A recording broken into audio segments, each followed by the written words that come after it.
Okay, we're looking at Jonah chapter 2, verse 5 in the Masoretic text. That would be 2:4 in the English versions. So let's read this.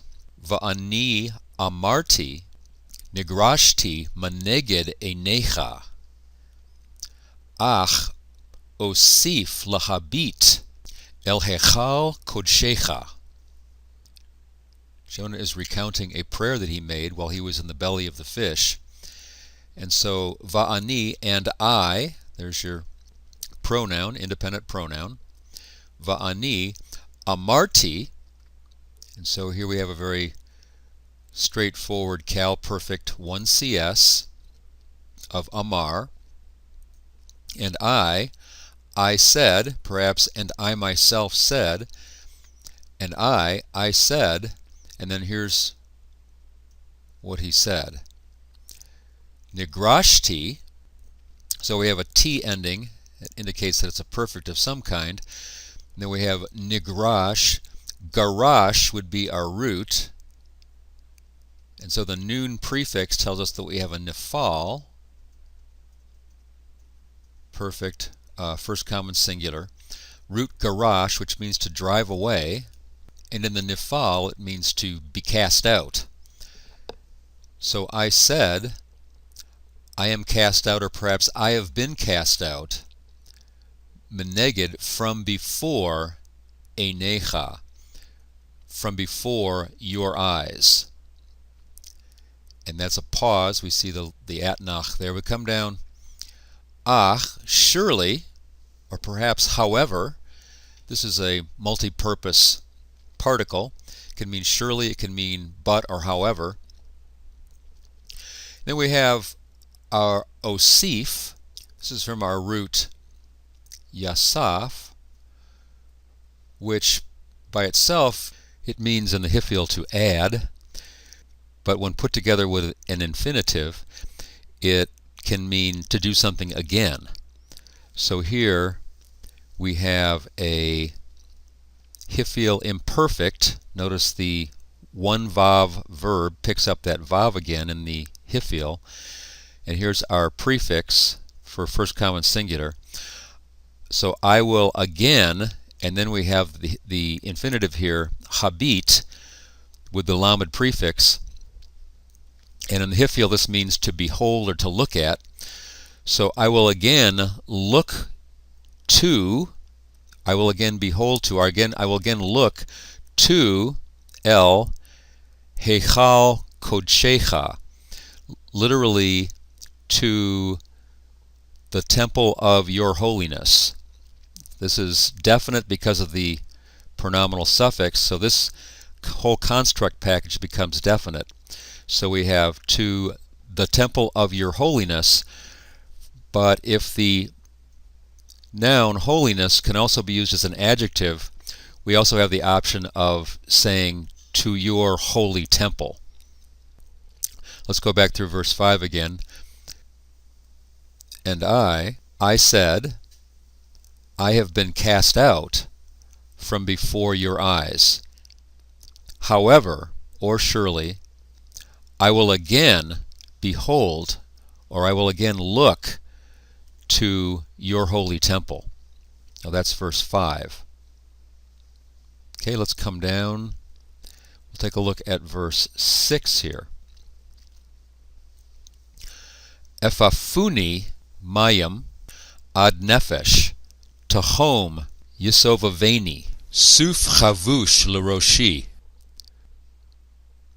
Okay, that's verse 6.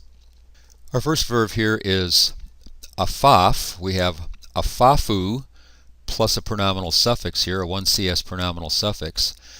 Afaf is a pretty rare verb. It means to encompass. And so we have waters, that's a plural, and it goes together with this third common plural perfect, efafu. Then we have the pronominal suffix. So we have the waters, or waters, encompassed me, ad nefesh, unto life, or perhaps unto soul, but we would probably say life here. So the waters encompassed me to life, and we'd probably say the waters surrounded me unto my life. Then we have Tehom. Tehom is the deeps, the deep or the deeps. This is a Genesis 1 word, by the way. Genesis 1:2 says that darkness was over the face of the deep, the Tehom. So the deep, Yisovaveni, and here we have Savav, surrounded. We have another week, and then we'll do the geminate verbs. We have also a pronominal suffix here. So the deeps surrounded me. Notice that we have a imperfect, but it is being used with a past tense. Poetry is a little more flexible in terms of how we can use imperfects and perfects. We begin with a perfect here, and we end up with an imperfect, but it's clearly past tense. The deep surrounded me. The last of verse 6 here, Suf. This is actually the word that's used in Exodus for the Reed Sea, the Red Sea. But by itself it just means a reed or a water plant of some kind. Maybe we'd say seaweed. Chavush, here we have the verb havash. It can be used to mean to saddle, like a saddle a horse. This chavush, we have a kal passive participle, and it would be masculine singular. Chavush, the sea plant, or wrapped itself around perhaps. We might say like a saddle wraps itself around. We'd say that chavash can mean to wrap around, to wrap. So the sea plant was wrapped around, kal passive participle, le roshi, to my head, or perhaps we would just drop out the lamed here, wrapped around my head. Okay, so let's go back. The waters encompassed me unto life. The deep surrounded me. I'm supplying the here just for my translation. Seaweed, or some kind of weed, was wrapped around my head. Okay, we move on to verse 7. L'kitzvei harim yaradti ha'aretz bericheha ba'adi le'olam vata'al mishachat chayai Adonai Elohai. We're not quite sure what ketzev is, but it means something like depths, perhaps. We say to the depths of, here's our masculine plural construct, to the depths of harim, the mountains, literally to depths of mountains, yaradti, I descended. So I descended down to the depths of the mountains. Ha'aretz berichecha ba'adi la'olam. And this is another somewhat obscure word. Its bars, something like bars, like perhaps the bars in a jail. The earth, its bars around me forever. Ba'ad can mean behind. It can also mean roundabout. The earth was, we supply the was here. So the earth, its bars, and I'm assuming that earth is the subject here, so it was around me, la'olam, to a long time, or to forever.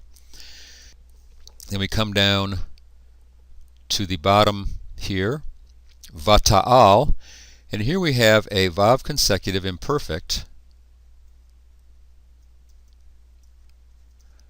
of a 3 hey or a 3 vav yod verb, Allah, where the hey drops off for the vav consecutive. And we have vata'al. Now this technically could be either a kal or a hifil. Because it's a one guttural, that I in there, take a chatef patach, and that would then change to a patach. So it could be a kal, but let's take a look at the whole phrase here. Vata'al meshachat chayai. It is saying from the pit, my life. That's what this next part is. And so in the hifil you would have a direct object, you brought up my life from the pit. Because there's a direct object, we're going to say it's a hiphil. The kal would be intransitive. It would not have a direct object. It would just be I ascended. I went up. But if there's a direct object, then it's a hiphil. I brought something up. Then I know that it's a hiphil. Vata'al, and you brought chayai, my life, mishachat, from the pit. You brought my life up from the pit. Adonai Elohai, O Lord my God. So that's verse 7. Let's go through the entire verse here. To the depths of the mountains, literally to depths of mountains.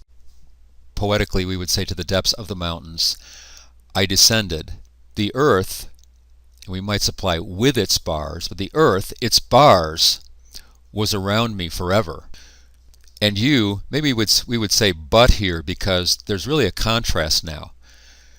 Compared to what happened before, but you brought my life up from the pit, O Lord my God.